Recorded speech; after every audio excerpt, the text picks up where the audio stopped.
The following is a local resident producers program. The program content is the sole responsibility of the producer and does not necessarily reflect the views or policies of Oshkosh Media, the City of Oshkosh, or Time Warner Cable.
Hi everybody, welcome to another edition of Eye on Oshkosh. I'm Cheryl Hentz, and joined tonight by two folks who have been on the show in the past.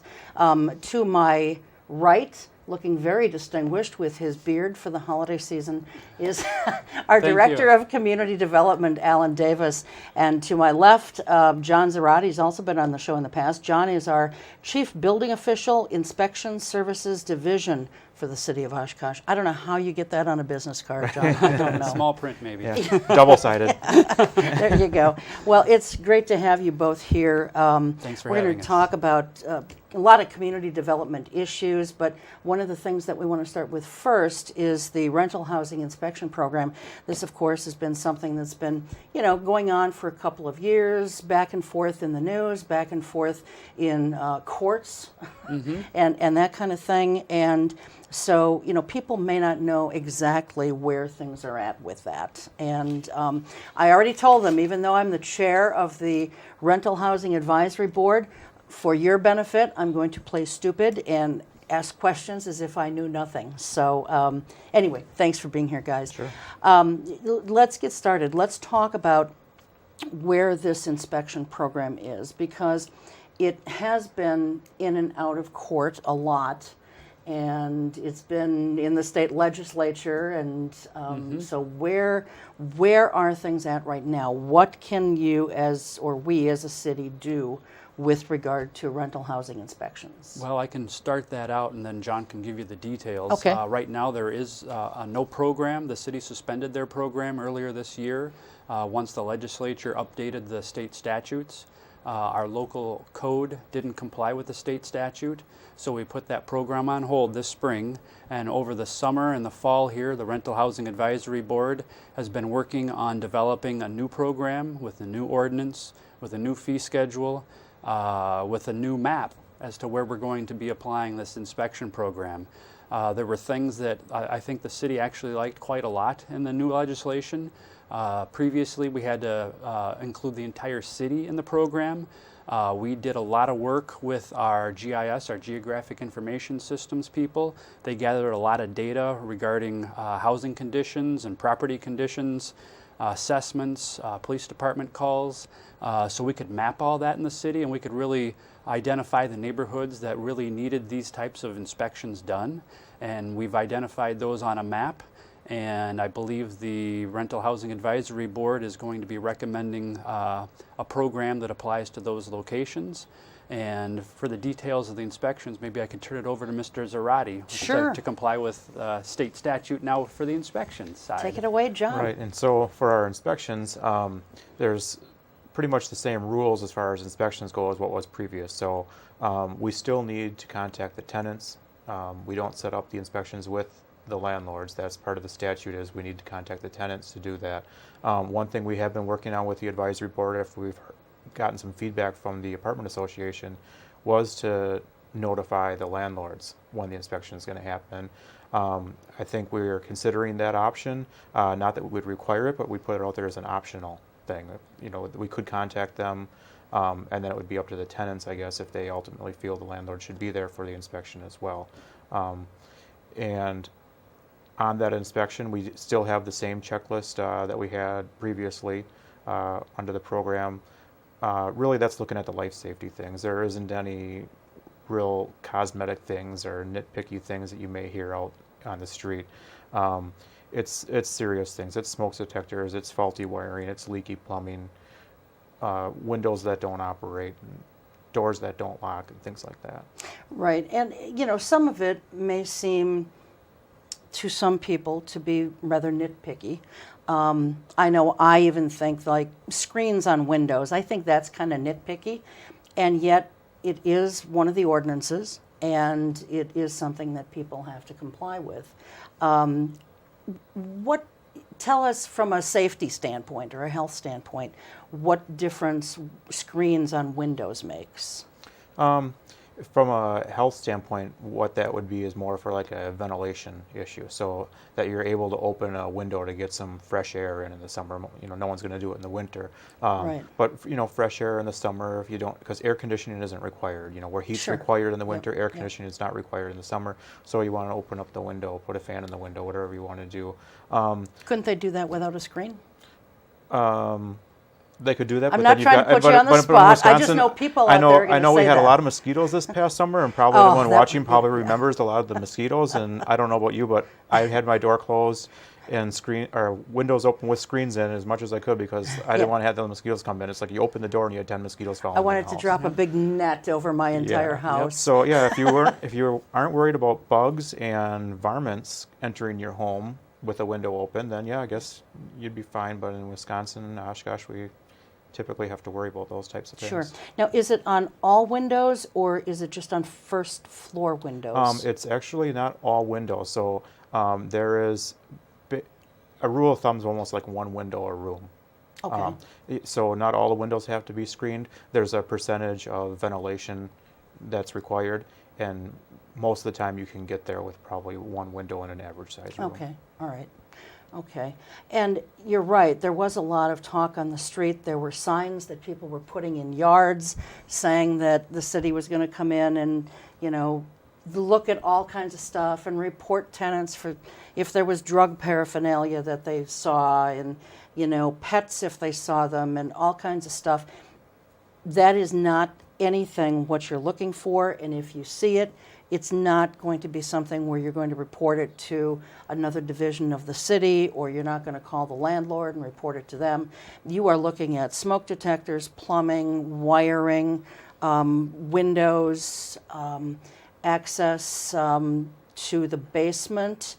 If there's, for example, a duplex, say it's an older home that's been converted into a duplex, both units must have access to the basement if that's where the circuit breakers are. Correct. So you're looking at those kinds of things, right? Yeah, we're looking at the. I mean, the safest thing to say is we're looking at the safety issues for the tenant in that apartment. We want that apartment to be safe, and that's what we're looking for. And then comfort, was another thing. I guess if you want to go as far as screens and heat, that's another thing we're looking for. But it's more of the safety issue that they're not going to have, a leak and then they're, the downstairs tenant, if it's an upper and lower, isn't suffering from the leak from the tenant upstairs from something leaking. Sure. Or something like that. And I guess I can't emphasize enough is the smoke detectors, and it was definitely our number one found violation at any of our rental housing inspections. Well, and let's talk about smoke detectors a little bit because, when I was a landlord, I would have tenants who would take the batteries out. Mm-hmm. Why you would take batteries out of a smoke detector, if the smoke detector is working and it's not chirping at you, why you would take batteries out is beyond me. But, I always made certain that they had fresh batteries in them. And the law, unless it has changed since I've been a landlord, the law says that the owner of the property must maintain the smoke detectors, and it's the tenant's responsibility to let the landlord know if it's not working. Is that correct? That's correct. Okay. Yep. And do they have to notify them in writing? Can they just give them a call or send them a text message or an Yeah. email? I'm sure there's probably laws that have changed with all the electrical or electronic stuff that's allowed, so probably any of those options would Okay. probably work. Expanding further upon that, I know that many landlords have incorporated a form that the tenants actually sign when they're moving in that, yes, the smoke detectors are here, yes, the smoke detectors work right now, and if anything changes, such as the batteries going, you need to notify the landlord that it's chirping and needs to be replaced. If something changes, then it's kind of more of the tenant's responsibility then, or it's Right. their problem for dismantling the smoke detector and taking the batteries out. It wasn't the landlord that did it, it was the tenant. Right, right. Yeah, and like I said, I don't know why people would take batteries Yeah, out well, a lot of unless times they the- want to use them in something else, Yeah, you well, know. yeah, and but it's a 9-volt batteries, and that's really not real a common use it's anymore. not. It's not. And CO detectors, carbon monoxide detectors, are also required in rental units, correct? Correct. Yep. Tell us how many detectors, both smoke detectors and CO detectors, there must be. And I know you may not have this committed to memory, but there is a brochure out there that the Rental Housing Advisory Board has on its Facebook page that actually talks about and shows where the detectors must be. You must have one each on each floor, Right. That's right? and, yeah, and that would definitely be a rule of thumb for anyone to go by. The standard would be that at a minimum is what you should have, one of each on each floor. If it's a newer building, you're looking at smoke detectors in each bedroom outside of each group of bedrooms. Okay. And that's really the only expansion upon one for each floor is the bedroom area with the smoke detectors. But again, that isn't retroactive. It would be newer, as the buildings are newer, that code was a little more strict or stringent on where you have to put smoke detectors. And now the code is, if you're building a new building now, it has to be inside of each bedroom and Yeah.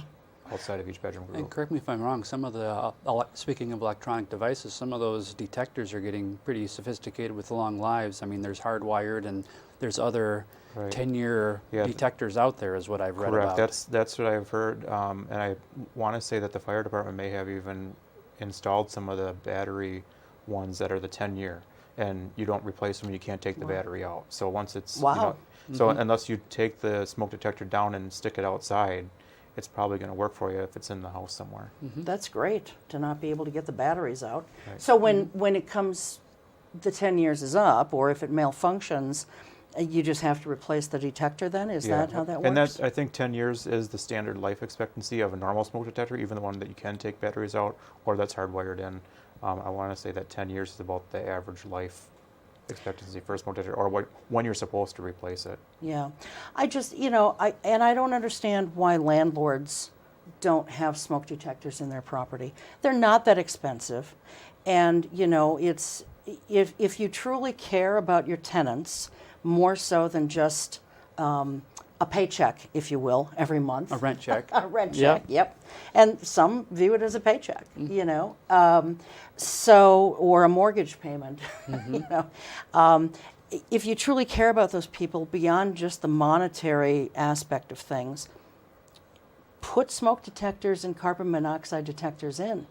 If there's a fire or someone dies from CO poisoning, you're likely going to get sued big time, and you will probably lose.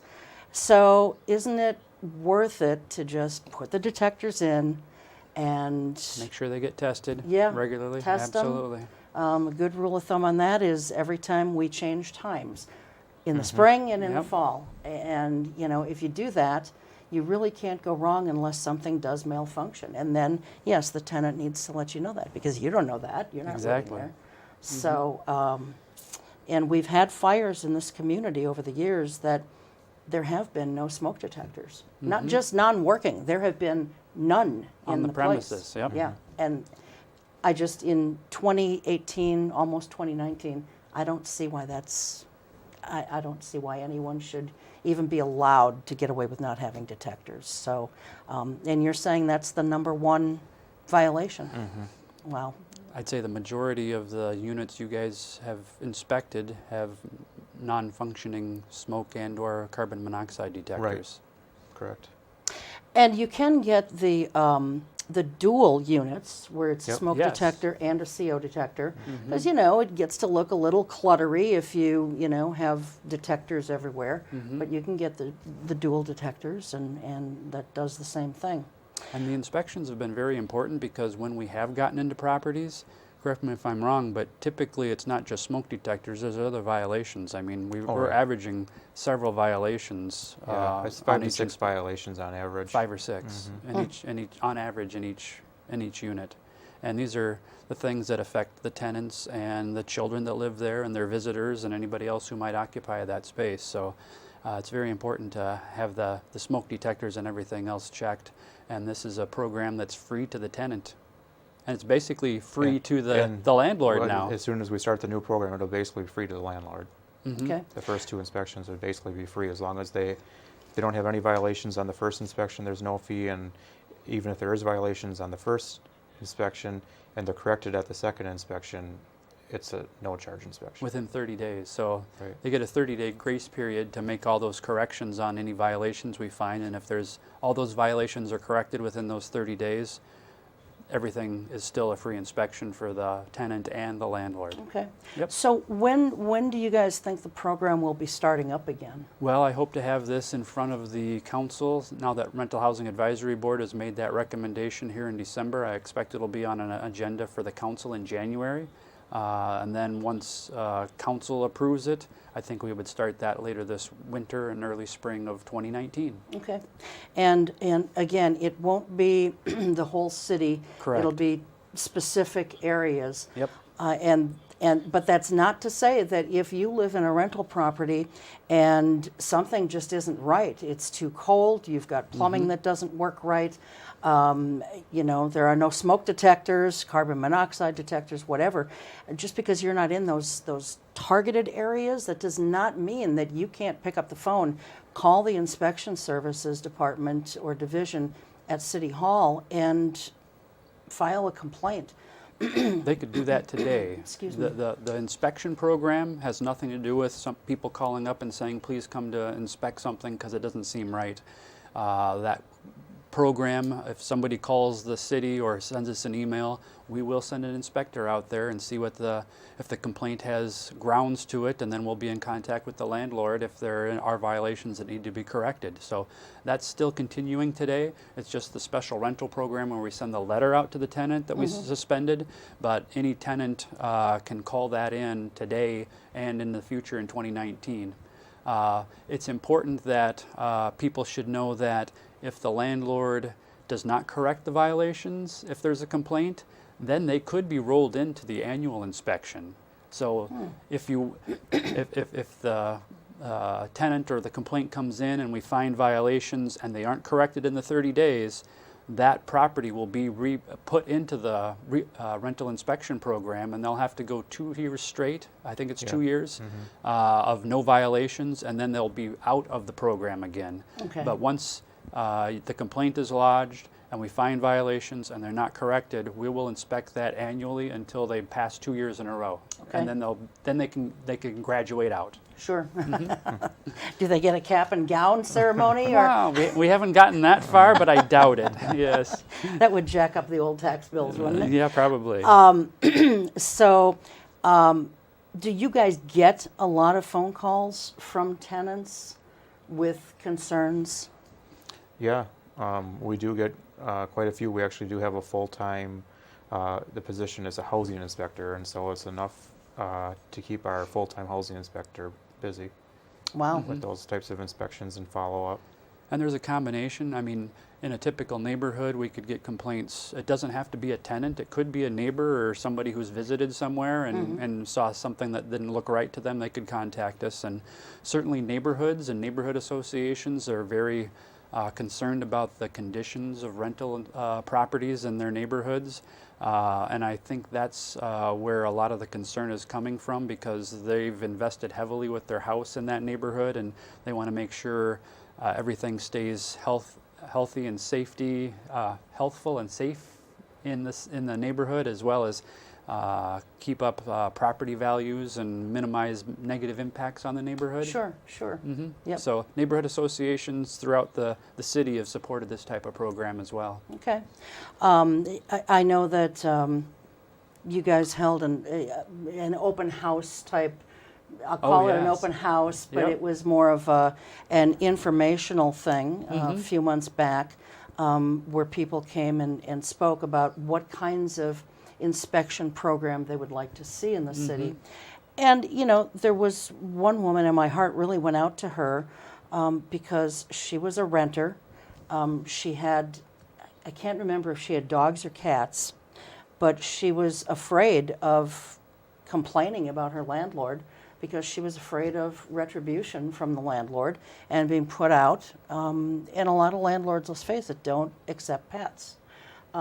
So I'm sure that there are a certain amount of tenants out there who are afraid to contact the city, and they've got serious issues, perhaps, in their in their residence, but they're afraid to call because they don't want backlash or have their rent spiked higher if they're a month-to-month person. So I don't know. Do you guys have any good counsel for folks like that? I know you're not lawyers and you're not Dear Abbeys, but, you know, I mean, what would you say to folks who feel like, I'm afraid to call because I know that the landlord is going to take it out on me, and yet there are some serious issues here? Yeah, well, I think the one thing I would say to that person is, you know, what's more important, your rent going up or you getting kicked out of the apartment or your life? I mean, it could very well be that. It may not be that you're going to die, but are you going to become sick from something in the apartment? Is there, you know, if your heat's not working right, is there maybe something wrong?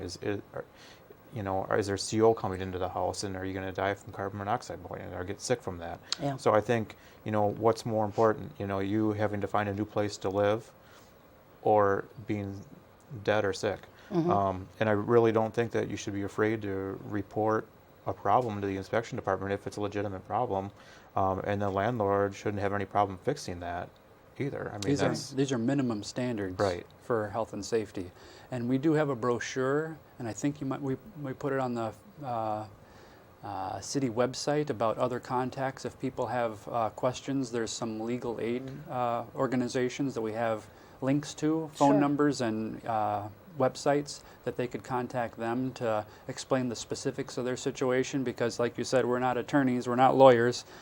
We just want to make sure that the person and their pets and all their visitors are safe while they're in their premises. Absolutely, absolutely.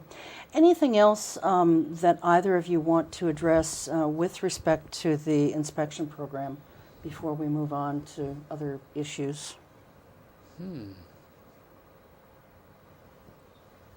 Well, I would follow up on that open house that we had this last summer. I thought it was very well attended, and everybody did a fine job in presenting their point of view. I think that this isn't the easiest solution to everything, but it's the one that the legislature's given us. So we've had to tailor the program to meet the legislative requirements, and that's basically what the city's rolling out here. So the legislature said do it this way, and we're doing it this way. So that's what I'd probably leave it at. And you were right, we were down in Madison probably 2 or 3 years straight with legislation each year, and this is the result of all that sausage making. That's right, that's right. Anything that you want to add, John, before we move on? No, I would just encourage people, you know, to if they know a renter, or if you're a renter, you know, watch for something in your mail, you know, starting probably in February or March of this year. And if you're getting a notice to say we're here to inspect your property, or we'd like to inspect your property, give us a call. You as a renter have nothing to lose. The landlord should be happy to, you know, fix any problems if there are any.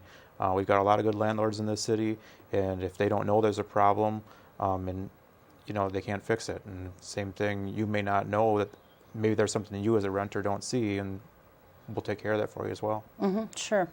And you know, one thing we didn't touch on, and we probably should before we move on, is the areas that this is going to cover. Oh, yes. You know, what can you kind of in a nutshell sort of outline which parts of the city this is going to address? Sure, I'll attempt to do that. I didn't bring the map with me off the top of my head, and we'll probably have that in the council packet in January.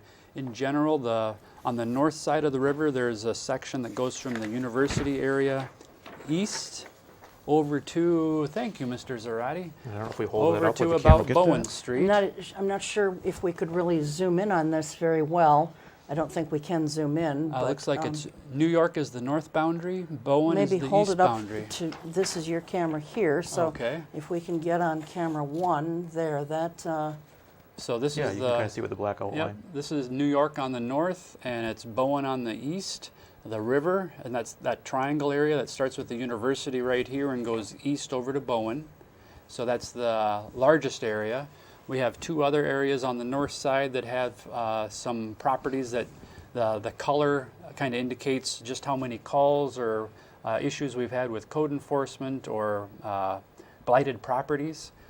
So we have 2 little pockets on the north side up at Bowen and Murdoch, and another little one off of Jackson. And then on the south side of the river, looks like it's about where 6th Avenue is, down to about 20, not quite 20th, 17th perhaps, and then nap over to Main Street. okay. So those are the general areas, and we'd be sending the letter to tenants in these neighborhoods. It's really a 5-year program to get through all this area, so I don't expect everybody to get a letter in February or March. It's a 5-year program, and we'll send out a few every month as time permits and we have inspectors available. But if anybody would like to volunteer to get that done, or even a landlord, it is possible that the landlord has a vacant unit. We can go and do that inspection, and then we don't even have to involve a tenant. So if there's a transition between one tenant to another, if there's a few days that we can go through and inspect everything, make sure the smoke detectors are working, then the landlord actually has a third-party verification that everything was up to code before Sure. the new property tenant moved in. So Absolutely. that's an option that we are offering. So if the landlords are out there that have vacant units in these areas, they can certainly contact us, and we can arrange for that inspection independent of a tenant, and we can do that at their convenience. Okay, great. Very good. Let's talk about snow shoveling requirements. It's been a little bit of I mean, technically, we're not even, well, we're taping on the 20th. I guess winter did start today, didn't it? Or does it start Somewhere tomorrow? close. Maybe tomorrow. Either today or tomorrow, you're right. I don't remember exactly. Yeah, I don't know either. I think it's the 21st, but it could be today. But it's been a weird fall going into winter so far. I mean, we've had a couple of snowfalls. The plows have been out. Mm-hmm. They've been sanding. They've been salting. They've been using the brine. And now the last few days, it's been almost spring-like weather. Mm-hmm. And a lot of the snow has melted already. Yes. So I don't know, but this is probably a good time to touch on the snow and ice requirements of people who have homes, whether they're renting or they own the home. Tell us what the requirements are.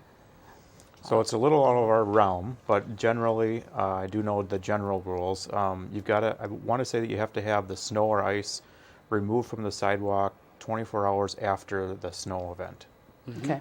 So not from the time it starts snowing. So when it officially ends, I believe it's 24 hours to clear You the are sidewalk. correct. Yep. And then that not only applies to just the sidewalk in front of your house, I believe that also extends to some of the sloped areas for the sidewalks coming down near the street, crosswalks. I want to say that it even extends to that also needs to be maintained. Mm-hmm. If that is not done and it's found out from city staff, there is a contractor that they have a contract with that will shovel or salt the sidewalk, and then you'll be assessed a fee. I'm not sure what the fee is. That's not in our department. It's not one that you want to get. I think Mark Roloff told us during one of his visits what it was, and it's not something that I'd want to pay. No, I think it depends on how big the job is, because I think the contractor has to clear it whether it's 60 feet or 600 feet. And I think Right. it's a scale as Yeah, to how much yeah. they have to clear. And they take pictures of before and after to document Yep. what had to be done on that Yeah, property. we're living in a society these days where you have to document things Yes. with visual means. Otherwise, there's going to be someone who says, no, you're wrong, you're wrong. Yeah, one thing that our department does take care of is regarding ice or water onto a sidewalk or roadway is the sump pump discharge. And this summer, spring and summer, we had a lot of rain, and we were seeing a lot of those sump pump hoses being directed right onto the sidewalk, or maybe down someone's driveway. you wouldn't really think that'd be a problem in the summer, but it does because you get an algae growth, and then you're getting a slippery sidewalk from the algae, and then now coming into the winter, that's starting to freeze. So now you've got that hose out there, and now that water's right onto the sidewalk or onto the street, and it's freezing. That creates a hazardous condition. Right, that needs to be moved. It cannot be directed to the sidewalk where you're making that sidewalk or street full of water from the sump pump hose. So does that mean, John, even in, spring and summer, they can't be discharging water onto the sidewalk? Correct. Interesting. They got to find a grassy area or a swale or a discharge into a Yeah. storm sewer inlet type of thing. Because And I've seen that's something people they who need. have been discharging it across the sidewalk. I even saw one, and I thought, this isn't good for people who are walking with walkers or who are in a wheelchair. They actually had their hose extended across the sidewalk. And there's been more than one. That's what started a lot of our enforcement on that, was the hose over the sidewalk. Yeah, that's nuts. So under no circumstances at any time can someone be discharging water from their sump pump across the sidewalk. Correct. Correct. Okay. So if you see that or know of that, I guess, Give us a call, Yeah. and we'll go out and investigate, and we'll contact the property owner and make sure that violation is corrected. Yep. And I will say this too, with regard to snow shoveling and ice removal, you must take it down to the bare sidewalk. And it has to be the width of the sidewalk, I believe. You can't just do a little path and Correct. say that's Yeah, going to work. It does have to be the width of the sidewalk. Yep, the whole sidewalk has to be done. It has to be cleared down to the bare cement. And I know sometimes that's hard. It really is. But you have to. Especially when they had that wet snowfall, and then it freezes a little harder. Yep, You got to yep. chip it out. Yep. Or put the So, salt down. Yeah, and it is hard, I know personally, but there's a way to do it if you're diligent about it. So, is there, and this may be a little out of your area too, but is there any kind of a requirement or ordinance that says that snowbanks, here's where I'm going with this, guys. As I'm pulling up to a stop sign, I'll look to see if there's oncoming traffic, and some of the snowbanks are so high or so wide that you almost have to pull out into the street of oncoming traffic to see if there's anything coming. Is there any kind of requirement that you guys are aware of that I that don't know. addresses that issue? That again wouldn't be us, but I can only imagine that is some sort of vision Corner requirement. clearance where you're talking about coming up from one intersection or into the intersection and trying to see, and you can't see. Yeah. And I do believe that a lot of times that is maybe why the city does take some of the snow down along the terraces, is probably for that, and also to store more snow for the next snow event. But that could be part of it. And I don't know if there's anything that's in the code that says you can't have high snowbank or not. Yeah. But I yeah. think that if someone is seeing that and there's a problem, I would definitely get a hold of the street department and let them know there's an issue. And I mean, I'm sure they'd be happy to get out there with a crew when they have time to get that snowbank removed. So that's who handles things like that, is the street department. Right. Yes. Okay, all right. And, sort of along with that, but at a different time of year, I see trees that have branches that Yep. extend out, That's the maybe same not thing. over the entire sidewalk, although I've seen some of those too, but they'll extend out far enough and they're bushy enough that you can't, it's very hard to see Yep. And that is in the past ordinance. those. Yep. That is in the ordinance. Yes, I know that one is for sure. So I don't want to sound like a little nitpicker here, but these things are safety issues, and so it's not like you're tattling on a neighbor or another city resident. You're making things safe, not just for yourself but for others as well. So.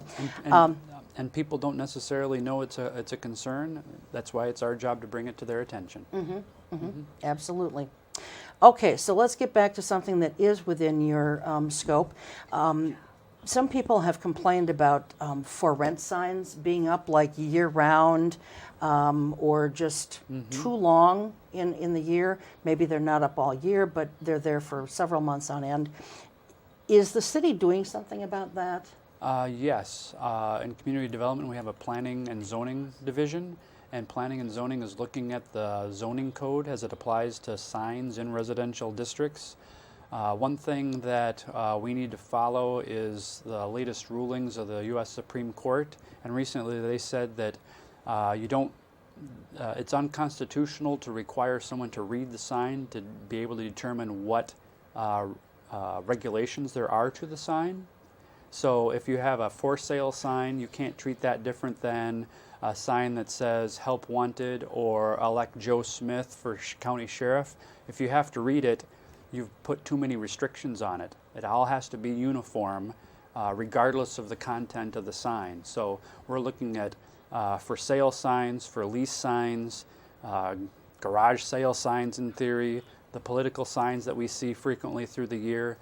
They all have to be treated the same, and there's different types of signs in the zoning ordinance. We need to update that to reflect all those requirements because that's a relatively new Supreme Court ruling, and we've covered most of that, but in the residential areas, there is that concern about the for lease or for rent signs that are permanently up there. We have to treat that like we would anybody who has a home occupation and they want to put their sign up that says that they provide counseling services or whatever their home occupation is. So like we said, we can't use a content-based regulation. It's going to have to be uniform. The other thing that I think the planning and zoning want to incorporate is where you put those signs in neighborhoods, because some of them are put out real close to the right-of-way. Some of them are really big at the top of the peak, and some of them are more obvious than others. I think they want to regulate that so it's more uniform and it's more of a residential feel rather than a commercial feel. So I know Planning and Zoning is working on that with the Plan Commission, and they'll be proposing some new code updates to the Plan Commission and the Council here in 2019. Okay. Boy, that's kind of an interesting thing for the U.S. Supreme Court to take on. Yes. You don't often hear of them taking on something like signage. Yep. But it will be, I think, interesting and possibly challenging in that if you've got a political sign up, I think under current law, political signs have to come down unless a person's in a primary that's going to be continuing on. But typically, I think those political signs have to come down within either 5 or 7 days following the election. And yet, 5 or 7 days isn't a lot of time if you put up a for rent or a for sale sign. Exactly. So that's going to be interesting to see how you guys do this. Yes. I'm not saying we have the solutions yet, but that is one of the concerns. Exactly. That's really been brought weird. up. Yes. And that is part of state code that we've used in the city of Oshkosh and municipalities used throughout the state of Wisconsin. So we're going to have to balance state code with the U.S. Supreme Court's ruling and come up with something that hopefully will satisfy both. Okay. And that would include also, because I've seen this, someone tries to get around the law or the ordinance by putting a sign inside their house. Okay? Oh, yes. So it's inside. Yep. It's not sitting out on the lawn, but it's inside the apartment, and they can say, well, it's free speech. So will those kinds of signs be affected also? I believe that is covered, but we didn't talk in great detail about that yet. That is, but we touched on that, but we haven't gotten to that level of detail. It's mostly the signs that are on the exteriors or on posts or on little metal frames that people use frequently for all those typical signs. But we do need to address the window signs because they are supposed to be treated the same as well. Sure. Well, and then people are always, I see it all the time, you guys do too, people putting signs in terraces. That is an absolute no-no. The terraces aren't owned by the property owner, they're owned by the city. You are correct. And there's not supposed to be signage anywhere in a terrace, and yet we see it all the time for any kind of thing. Yep, and typically the city contacts all the people running for office to make sure that they know and their volunteers know not to use the terraces. But typically the cities, when city staff sees signs in the terrace, we're going to remove those signs because you can't put them there. So If somebody sees them, they'll just stop and put them in the back of the truck or in the back of the car, and away they go, because those signs are not permitted. And signs aren't cheap, so you know you don't want to lose them to the city just coming along and yanking them out. No, but there's probably been hundreds that have been yanked out because of that. Yeah. One type of sign that is just coming to mind right now, and I'm sure it applies because you said that the Supreme Court doesn't care what the sign says. But there are signs that started coming around maybe in the last year and a half or so. And they're 3-color signs, and it's in 3 different languages. Basically, it's a sign that says, you know, we welcome all people here, and so on and so forth.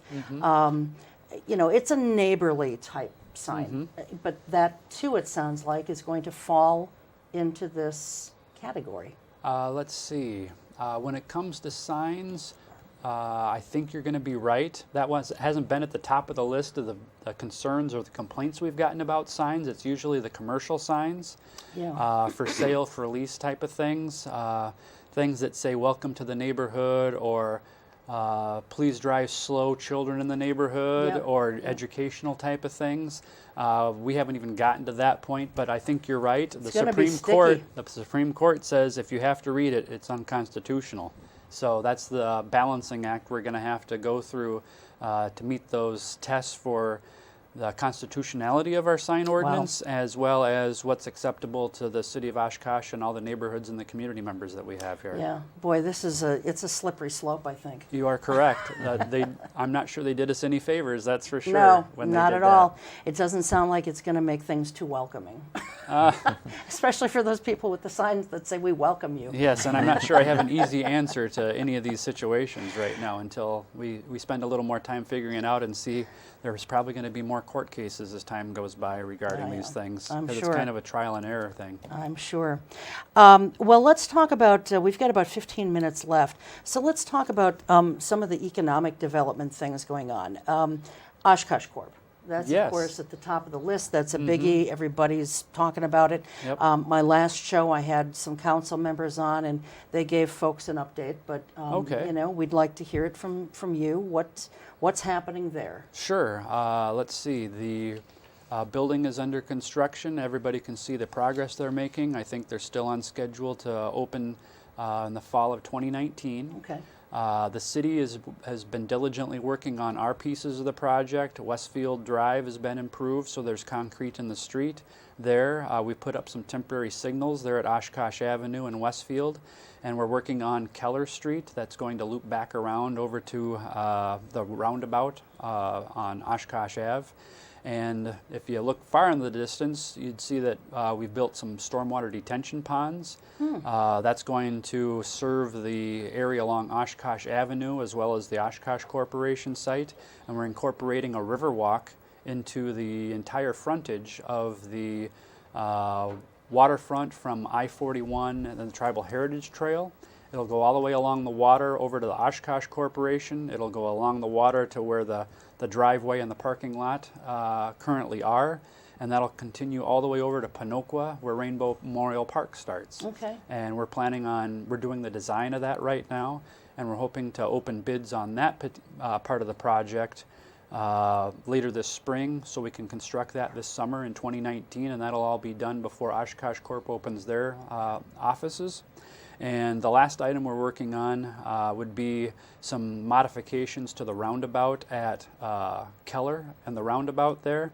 Right now, we need to increase the capacity a little bit on the north leg of Keller. Okay. So we're widening that road, and we'll be hiring an engineer to.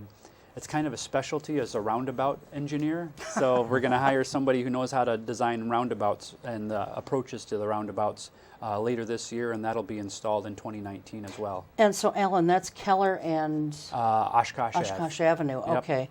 All right. So that's going to be probably modified in some way, perhaps widened. Yes, the people who are really going to notice that are the people who would be coming out of, say, Two Brothers or La Quinta, heading south to the roundabout. We're going to add a lane, so there's going to be Okay. 2 lanes leaving, heading south. One that'll be able to go right over to I-41, and the other one you can go straight or take a left on the Okay. roundabout. All right, very good. And the trails that are going in, are those going to be dog friendly? Let's see. Please say yes. Off the top of my head, I think as long as you have a 6-foot leash, you're allowed to use the trails right now. Okay. Whatever the rules are on the Riverwalk right now, I believe is the rules we'd use in that section. And it would be a 10-foot asphalt path, and we're planning on putting in the lighting with the bollards and the upper lighting. Okay. And then ever so often we'll have some benches, and we're hoping to have some real nice lookouts and a few wiggles and a little elevation to the Riverwalk to make it an interesting walk, so that people could walk from the Tribal Heritage Trail all along the lake shore down to Rainbow Memorial Park, and then we're hoping in 2021 to continue the Riverwalk all the way through Rainbow Memorial Park down to Oshkosh Ave. Okay. And then people would be able to walk across the bridge over to the Fratello side, and then you can pick up the Wyowash Trail on that side. Sure. So Okay. we're hoping to have a nice little loop finished that kind of circles the entire water in that section. And I expect that'll all be done in 2021 then. Okay, perfect. Mm-hmm. So speaking of river walks, let's talk about the river walk in the Morgan district. Oh yes, that was one we just finished this last year. We had to put in a new seawall there at the bridge, the Jackson, Oregon Street Bridge. We put a new seawall in so the Riverwalk wouldn't fall in the river. Yeah, we don't want that. We don't want that. And then there was a little bit of wetland that we had to put a boardwalk over. Okay. So it's kind of an interesting path through there. We recently installed the lighting and the bollards. And I assume we're going to be able to flip the switch so the lights go on. In fact, they might be on right now. I didn't check tonight. Okay. They were getting real close to turning those lights on. And if you recall, that kind of goes along the river front on the south side. There's a little inlet that tracks around, and then you can go under the historic bridge portal that we salvaged from the railroad bridge there down near the mouth of the Fox River. It says 1899 on the top of it, and you can neat. you can walk under that as part of the Riverwalk. Okay. And that continues over to the boatworks, where we have a nice pavilion and a kayak launch. Okay. And after this year, we're going to so the timing for future projects would be finish the Morgan District here. We'll build the section by Oshkosh Corp in 2019. In 2020, we're hoping to extend the Riverwalk along Pioneer Drive from Main Street over to the railroad tracks. And then in 2021, we'll be back over to Rainbow Memorial Park to put the Riverwalk in there. So we still have quite a few projects we want to finish with the Riverwalk. Absolutely. But it's one thing, people seem to love the Riverwalk and can't wait for us to get more and more of it extended and get it connected and looped around so people have more alternatives.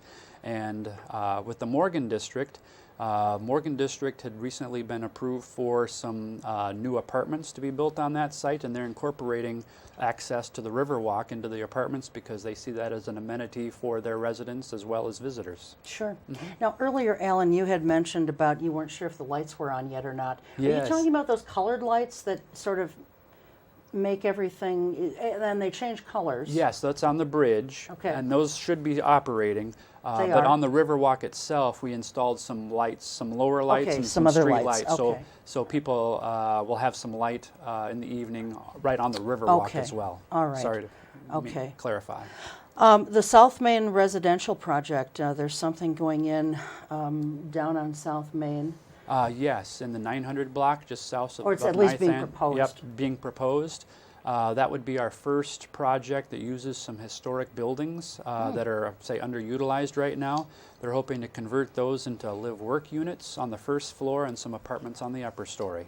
That's a very exciting project. Yes. That's something that Oshkosh does not have You are- currently. you are correct. And so I think that will be, hopefully we'll start seeing more of that. Yes. That's something that former counselor Tony Palmieri talked about for years, live-work projects. Yep. And, Yep. it's taken all this time to get something. Well, But- fortunately, we have a developer interested in that and a property that seems to match the requirements you need for something like that. And that's one of those things. It's even a building code thing, because sometimes you have certain building codes you have to match between commercial and residential properties. And not every building that's old meets all those requirements, so it's sometimes you find out what you have to do once you start working on the building, and you don't know everything till you remove all the years and years of plaster sometimes. That's right. Marion Road, there's also something being proposed for there Yes, also. the city has a redevelopment authority that owns those vacant parcels on Marion Road. The corner piece there at Marion and Jackson, there's a group called Merge, that's a consortium of some Wisconsin and Iowa firms that are proposing to build 2 mixed-use buildings on that site. Okay. First floor would be commercial and a little residential, and the upper floors would all be residential. They're hoping to incorporate restaurant, grill type of facility. They've talked about more retail on that floor, as well as a good open space and relationship to the Riverwalk that actually goes along there right now. And so the RDA granted them an option for 6 months to explore that, see what they need to do about the soils, see what they can do about the market, and then hopefully they'll execute that option so they could start a project like that here in 2019. Okay, wonderful. I want to talk, there's a couple other districts here, but I want to get to South Park before we completely run out of time. So many folks have, commented to me in passing, or they make it a point to come up to me and talk to me about this. Some think it's great. Others are like, why in the world did we have to do anything with South Park? It was fine the way it is. So let's tell folks what was changed and why was it necessary? Again, it's a little out of our area, but I can tell you the City of Oshkosh is very serious about solving stormwater and drainage problems. And South Park wasn't operating as a good stormwater management facility, and we wanted to change that. Everything downstream depends on us retaining or detaining the water for an adequate amount of time so it doesn't end up in people's basements. So we want to hold it in a park or a detention pond in the park so that it stays there rather than flooding streets or people's basements. Okay. So that's why we did that. I knew you'd have an answer for me. That's Yes. why I threw it in there. Okay. Because this is our last show for the year, and I thought, well, I got to get the answer. Sure. The plaza area by Rogan Shoes. Yes. I have talked about this with counselors, talked about it with City Manager Mark Roloff. I understand that there's not a whole lot that can be done with that because there is an airport overlay. You are correct. But it seems to me like, okay, Penny's used to be in there. Walmart, when it very first was in town, they were there at the far north end of that lot. So it seems to me we ought to be able to get some kind of commercial back in there. Yes. Do you know what is being done either by your department or Go EDC or whoever to try and get some development in there? Rogan Shoes, Yes. they look like, I'm not going to say the word because it's a curse word, but they look like they're an orphan just sitting there by themselves. Well, yes. You mentioned the airport zoning. That, I think, is really holding back that site because, yes, Wiltman Airport is in that location, and there's a runway that has a kind of orientation there. And the airport zoning that the county required the city adopt really restricts the types of uses. So you can't have a subway, you can't have a restaurant, you can't have a hotel, you can't have a lot of uses that you'd find would be in a typical redevelopment. Even though those things were, similar things were there before. The Hardee's right across the street was Yeah. grandfathered in. The Arby's is grandfathered in. The Mexican restaurant was grandfathered in. If they would close up, you couldn't reopen them. See, I think then, and this is just my own personal political position, it just seems to me that if the airport wants to be so restrictive on what can and can't go in there, and it's making this just look terrible, it looks like hell over there, really, then they should buy the land. and do with it what they want? Well, what we're doing right now is we are going through a process to update the airport zoning, and we're hoping to make it less restrictive. Okay. So the planning and zoning recently hired an expert in that airport zoning area, Okay, and we're going to good. go through the process to update that. That'll go through the city's plan commission and city council, but it also has to go through Winnebago County, their aviation and planning and zoning and county board. So we might need your help to get that approved all the All way right. through all those steps through the city I'm and at- the county to do that. I'm standing here at the ready to help. Thank you for the offer. Very good. And finally, then the old Pioneer Inn Hotel on what we natives know as Keeney Island. What is happening there? Well, we've had some inspections done recently, and maybe Mr. Zarate can give us a little update on that. Yeah, so, well, as everyone knows, if you've been by in boat or on land, you've seen the building fall into disrepair, and along with basically the entire property with overgrown shrubs and foundations that weren't removed from when they took down the old motel.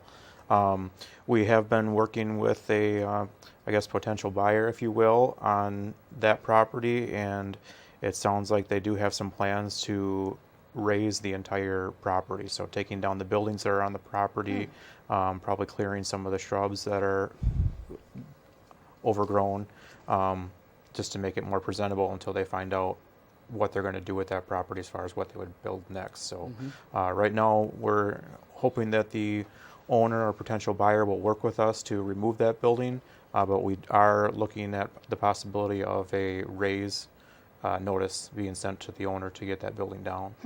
Wow. So after all these years, I think it's probably more than a decade, we're maybe seeing some action. Very good. That's wonderful, guys. And real quickly, the Sawdust District. Yes. Tell us about that real quick. That's we call the Sawdust District the area on the south side, South Main, down to the Menominee Nation Arena. We see that as a real promising redevelopment area.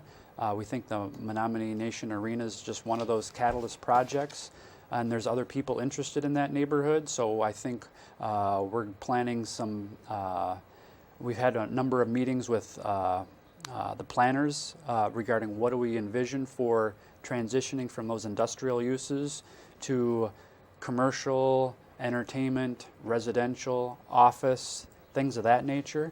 And we've made a lot of progress in this last year in identifying what we need to do for that. Okay. A lot of the issues revolve around the poor soils and remediation, because it is the Sawdust District. It's Sure. named that way for a reason. Yeah, There's yeah. very poor soils, and a lot of it's been contaminated soils Okay. over the years. So we want to get our hands around what it takes to clean that up, and we want to make sure that all those businesses that are in that neighborhood have a good place to go when they relocate, because we don't want to lose them as businesses, but we think there's better places for them to be located for their own business purposes. In fact, one of them, Allro, is located in the Sawdust District, and they're working on a new building out on I-41. Right, they have a broken ground on that new project right now, right along 41 down near EAA grounds. On Poberezny, on the east side there. Marvelous. All right. We are out of time. Oh. I'm impressed. You guys did this without not one single note. So I'm very impressed. I'm glad he brought a map. I forgot to That's bring a true. map. Well, you guys work well as a Yes, team, right? yes, thank so, you. Anyway, thanks to both of you for being Sure. here. Oh, you're And welcome. Happy Our holidays pleasure. to you. And, that's a wrap for us for not just this show, but the year as well. For all of us here at Eye on Oshkosh, we want to, thank you for watching us throughout the year or listening to us on the radio. We hope that we've been able to, I guess, provide you with some information throughout the year, and maybe a laugh or two along the way. It's a lot of fun for us, and we hope it is for you as well. And whatever your faith, race, or ethnicity has you celebrating in the next week or two, I wish you a very safe, happy, joyous holiday season, and we will see you in 2019. So for all of us here at Eye on Oshkosh, thank you. We will see you next time. Until then, keep your eye on Oshkosh. We've got our eye on Oshkosh.